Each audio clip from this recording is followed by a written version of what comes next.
What's up, man? Welcome to another video for the love of the game, man. I know all 9 of my subscribers were wondering, why I didn't drop on Friday. I dropped a little late. I was on vacation. You know what I'm saying? Me and my girl went out to Vegas, and I was on vacation, so I did not drop. And I just know like 100% that y'all were devastated, and I totally understand. So I just wanted to let y'all know what it was, man. And I'm back now, so we back here with another video. Today's video, we got my top 5 duos of all time. So what makes a duo great? Is it just winning? Or does the outside noise make the story better? Because the game is winning. You want to win. That's what makes you great. But if you got to go through controversy, does that make you better than the other duo? If a duo had a perfect slate, which that doesn't happen, but I'm just saying, if a duo had a perfect slate and everything was lined up for them, that's cool. Or another duo who maybe they don't like each other, or maybe they had a harder road, does that make their journey better? Top 5 duos of all time, man. I'm gonna give y'all some reasoning on why I put, this person there and these people here. I might get some backlash, but that's good. Just hear me out. So coming in right off the bat as a number 5 spot, we got Magic and Kareem. Also, sorry, I wanted to say this.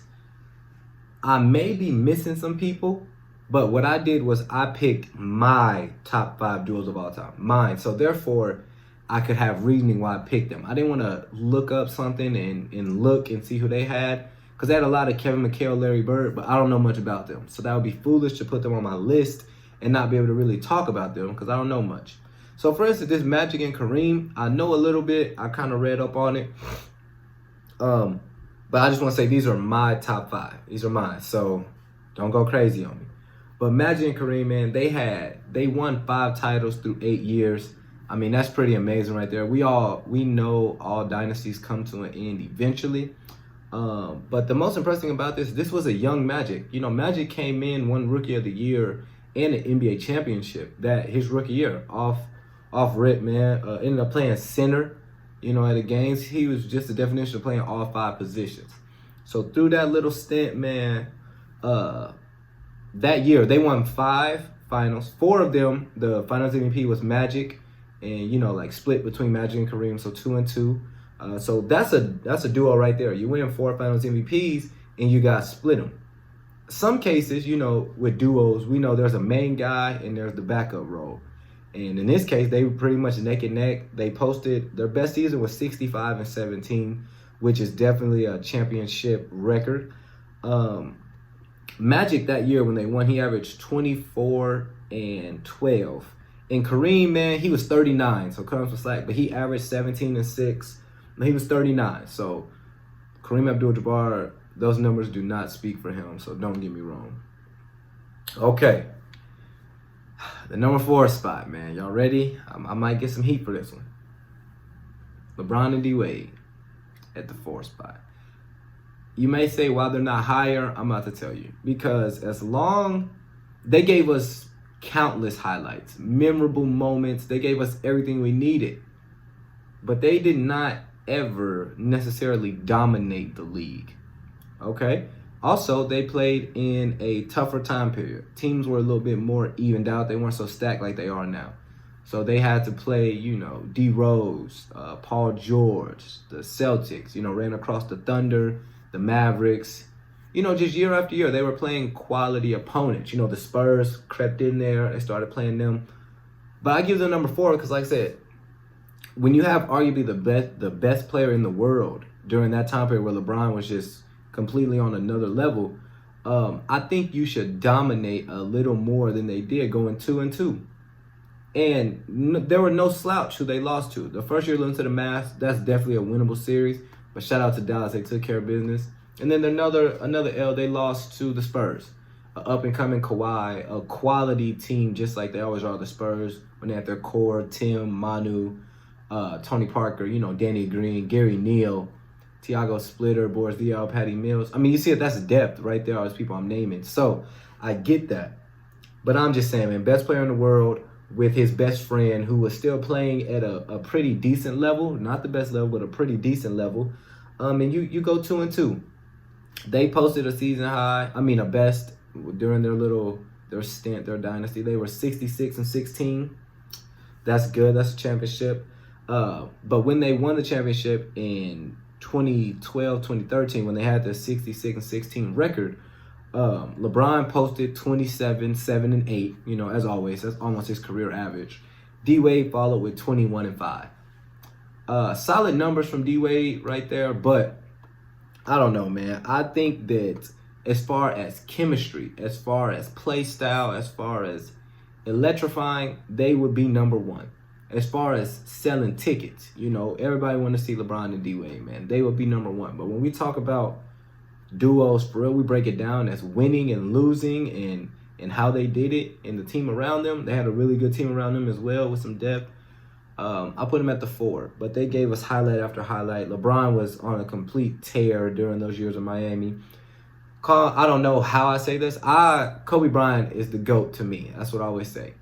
But I always also say, during that little Miami stint where LeBron was number 6, he was one of the baddest people on the planet, man. He was unstoppable. But I don't think they dominated enough to be any higher than where they were. Coming in at the number 3, man, we got Steph and KD. I've always said this, but I've never had a chance to say it on camera, so I'm so glad I get to say that now. I just want to say, shout out to Kevin Durant. He's going to go down as an all-time great. I said he could go down as the greatest to play. We'll have to see after his Achilles injury. We've seen what happened to Kobe when he tore his Achilles around the same age as well. But KD is not an explosive player. He's real down to the ground, just getting to his spots, being able to shoot over people. So I don't think he'll lose too much. But I just want to say, I don't think KD came to that team and took that team over. I think Steph kind of took a D-Wade role and was like, look, man, I'm just going to give you the keys. There was no arguing. It's anything to make this team better. Because when they needed Steph in the big moments, or when KD was out, Steph was still delivering big-time shot after big-time shot, big-time game after big-time game. We know in the finals he's a little shaky, which is why it was so good to have KD, because KD was really good during the finals, of course. But I put them at the 3rd, man. They gave us countless moments. For years, they made fans mad all across the world. For years, they made me happy every single night that they played, man. Their best year was 2016, 2017. They posted a 67-15 record. And this was when I knew that the team was maybe a little too stacked. They lost 1 game in the postseason. That was to the Spurs. Yes, we know. Kawhi Leonard. Actually, I don't even know if he's playing. But they lost to the Spurs 1 time. So they finished 16-1 that postseason. Kevin Durant, quote-unquote, led the way with 27-8. And Steph followed with 25-6. Now that I got that out of the way, what I wanted to say was, the reason why I put KD and Steph over LeBron and D-Wade was simply because of the second option. During these years where they were both at the top, not at the top of their game, but they were winning championships still and playing at a high level, Steph Curry was producing more than Dwayne Wade. I would take Steph Curry over Dwayne Wade, which is mainly why I put them at the 3. LeBron and KD, you can always argue that. You can argue that till we blow in the face. There's no point of even doing that. But you got to look down and start to see. When we talk about duos, there's a 1-2 punch. And Miami, there was a clear 1-2 punch. LeBron, D-Wade. With Golden State, man, it was KD, but Steph was right here. Sometimes Steph was even here at times, So I had to give them the upper hand just simply because how they complement each other. Coming in at the 2, man, I really want to put them at the 1, but on this show, we talk straight facts, so that's what I do. Kobe and Shaq coming in at the 2. And this is why I was saying at the beginning, does it make it more impressive? Because we know everything that was going on with Kobe and Shaq. They didn't really like each other. They butt heads a lot. But when they got on the court, man, it was strictly business. Does that make it more impressive? I don't know. Because at the end of the day, rings are rings. They don't have any description by them. But, they didn't like each other. But the 1999-2000 season, that was when they posted their best record of 65-15. This was before Kobe kind of stepped into himself. So Shaq dominated that year with 30 points and 13 rebounds, Finals MVP. Kobe had 21-6. So still, not bad at all. Kind of like how D-Wade had, but there was a clear Shaq was dominant then. But as the years progressed, we seen number 8 step in and kind of they start sharing those Finals MVPs, and they start talking a lot more about Kobe. Another thing I want to say is, with all the turmoil that went around them, it's understandable, right? Because I don't know if you guys seen the interview. They did an interview, and Shaq was saying, like, in the offseason, he was not, putting in work. He was just swimming and eating because he said he knew he had a young bull who would give him 40. And Kobe said that's when they started to butt heads because, Kobe's all work, hours upon hours, just working in the gym, getting better. And you got a guy who's chilling in the offseason. Now, don't get me wrong, Shaq was 7 foot, 300 pounds. There's not much work he needs to do. Give him the ball down low, let him turn around and dunk. He's going to be productive. But that's what I was saying, with the duos, I really put them at the number 2 because everything they went through. And when they got on the court, it was, that doesn't matter until these 48 minutes are done. We're going to play hard, play together. And that's a championship team. If you win and you hate each other, nobody cares. If you hate each other and lose, there's a story. Winning solves everything. So I put them at the number 2. And as y'all probably figured out, man, at the number 1, MJ and Scottie. The 95-96 season, they posted a 72-10 record and captured the title. Golden State did not quite do that. I would have put them, I wouldn't even have put the one with Steph and KD. I would have put Steph and Clay if they would have went 73-9 and won the title. But like I keep saying, man, it's about winning. They did not win the title. I'm sorry, guys. Y'all did not get to crack the list. But 72-10 and putting them at the number 1 is only right. I mean, I don't think you can argue much of that. They had the best record, second best record ever, but they won the title, so that's the best year ever. They both have a perfect finals record. They're both 6-0 in the finals.